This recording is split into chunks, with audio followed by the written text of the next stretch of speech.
Hey, everybody. I'm Matt Hill. I am with Night Fire Specialists. This is Ken Lavin with Mertz Manufacturing. And I'm Renee Helmer with Helmer Ops. Renee, thank you for being here with us at the Permian Basin Oil Show here in Odessa, Texas. Man, we've been fortunate. Our friend Stacy Jones reached out to us and we sponsored the podcast party. So we brought Jason Spiess and Ken, Keith, and we're just having a great time interviewing our friends and finding out about you and what you're doing in our industry. Please, Renee, tell me a little bit about yourself. So about myself, Yes. Personally, well, it's kind of funny because I am a degreed school teacher and taught 8th grade religion for several years. Wow, yes. We have a teacher. Awesome. So then got into oil field, right? Because I was tired being poor as a teacher. Got into oil field, started selling for Ringco. Now I'm not dating myself at all. That was just a few years ago. Only Then for 18 years, I actually stayed home and raised my children, which was a beautiful gift that the oil field gave me because, of not having to have a 2-income home, right? Yeah, right. So much appreciation there. But then about 3 years ago, I came back on board to help my husband with Helmer Directional Drilling and came over to the Permian Basin and started marketing Helmer Directional Drilling in our mud motors here. Nice. With that, COVID came along and, everybody has a very special story about that. Yeah. And my story is that I am a COVID Cinderella story. So yes, we did. Tell us the glass slipper. I want to. Okay, well, great. Well, the glass slipper. Okay, so we did close Helmer Directional Drilling. We sold our assets to overcome some of our debts.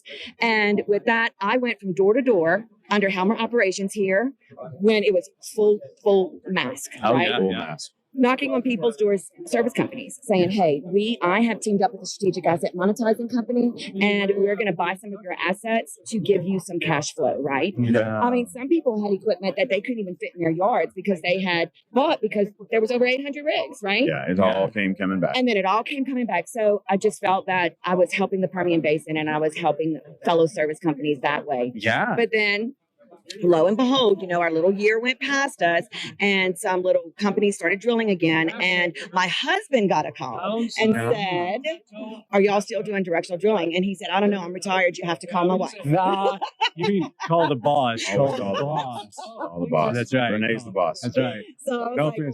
I was like, oh gosh, and I was nervous. I'm not gonna lie, but with started marketing myself, right, and reaching out to look for my motors because we needed some product, right? Yeah. And 4 wonderful people learned about how I was continuing to build, still doing the strategic asset monetizing, and came on board. So together, my team has 150 years of drilling experience. Wow. And I'd like to give a shout out to Richard Helmer being my most important consultant. Yeah. There you go. Okay, Richard, thank you. Quinn Wright, who built up Crescent Directional Drilling. Okay. Heath Galt, who also was a participant in several directional drilling companies. Thank you, Heath. And Greg Procell is on our team, and he built up Pro Direction. We have a powerhouse team. Heath, of course, is our operations manager. And we, in 8 weeks, we have gotten so much traction. And things are picking up. Yeah. I mean, it's good news. Our industry is doing okay right now. And I will have jobs in 3 different patches of the oil field, which is Louisiana, South Texas, and here in the Permian. Oh, you beat me to it. Yay! Congrats. And it's huge fortunate. Shout out. What are some of the innovations you guys see coming as part of maybe the directional drilling side of things? So we're still looking for hot hole tools, even in South Texas. So I mean we found them. We do have them. They have a couple of hot hole tools, or even hotter, coming out, right? Yep. The extended life, what causes the extended life on a motor for these long horizontals, which we are currently shake them, beat them up, and put them in a lot of hot temperature, stuff on them. So we are geothermal. Let's go for it. There you go. But we are currently teamed up with some engineers out of Lafayette, Louisiana.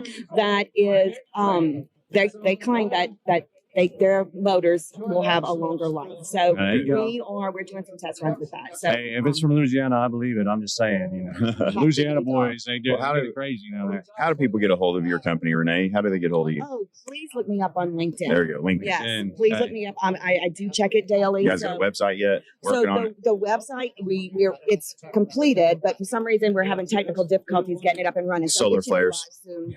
Yeah. But just really Tesla quick. space plane. Let's go, Brandon. Yeah, please. Woo! Right But really there. quick, we do have a downhole optimization software Oh, yeah. that works Ooh. much like the Waze app. Okay. And so we do have to input some data, which our team does, but it will help you track through all the sweet spots, the best track that you should do on your drill. But it also helps the drillers. It helps the drillers Yes.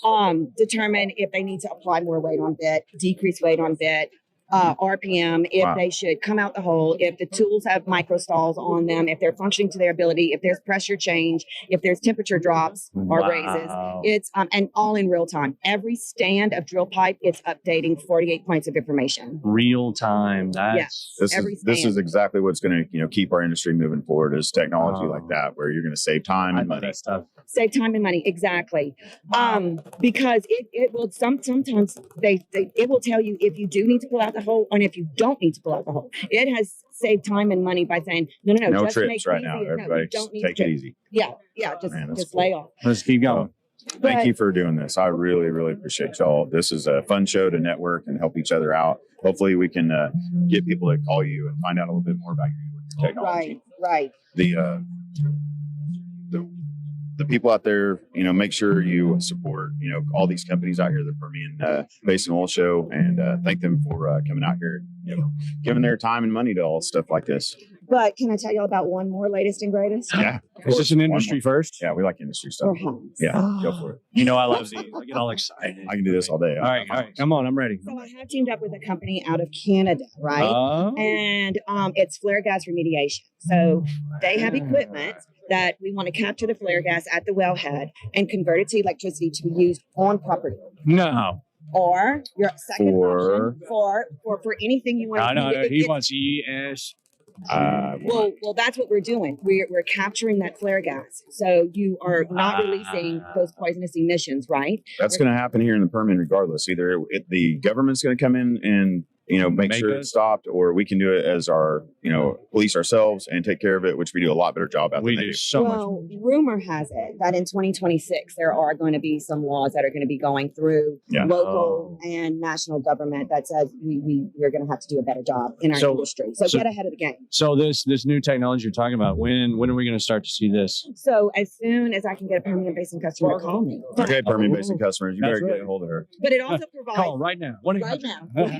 But it also provides an economic profit margin, a better economic profit margin for the operators. Because the other thing that we have lined up is Bitcoin miners. So if they don't want to use it on the property or don't want to sell it back to the grid, which is economic, we have Bitcoin companies and crypto mining companies ready to buy the energy.